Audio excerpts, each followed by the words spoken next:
This same storm complex affected the life of another weather professional, a storm spotter called Lonnie McVaigh. His job is to drive out, often in difficult conditions, and report tornadoes. But back in 1996, after 2 consecutive days of storms, Lonnie McVaigh was getting tired. I told my wife I'd go out for maybe a half an hour and come straight back. That was one of the reasons I went to a close location to my home.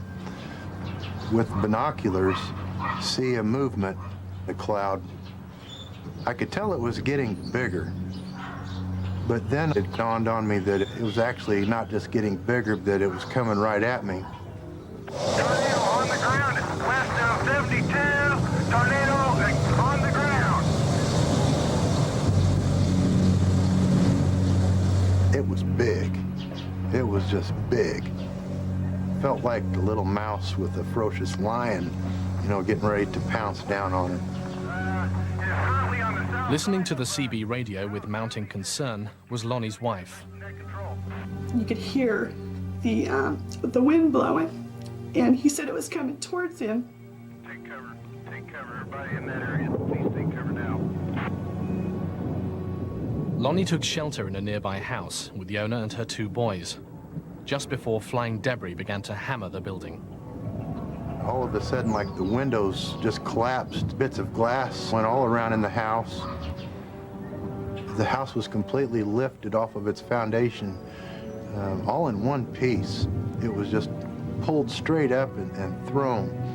And the vacuum in the basement was so tremendous that a tree nearby was pulled roots first into the basement, landing on top of her and her children.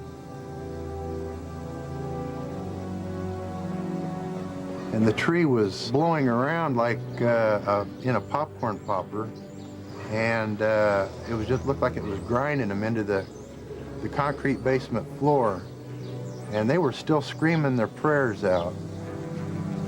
I opened my eyes up thinking that I was on the throes of death, and I just wanted to see the earth one more time. And then the chimney, for some reason, floated up there for maybe 10 or 15 seconds, and the house was removed from underneath it, and then it dropped straight back down and landed across my pelvis.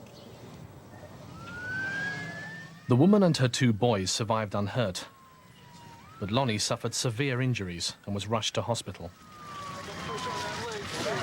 From my waist on down, it was black. You know, it just looked like blood had filled my skin, and a lot of internal damage.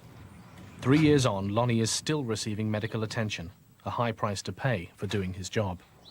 I can't really say that I would have done anything different. I was a part of a team that stuck together and got a job done. I don't really have any regrets. I'm very proud of him. I'm glad that he was there for those 2 little boys and that lady.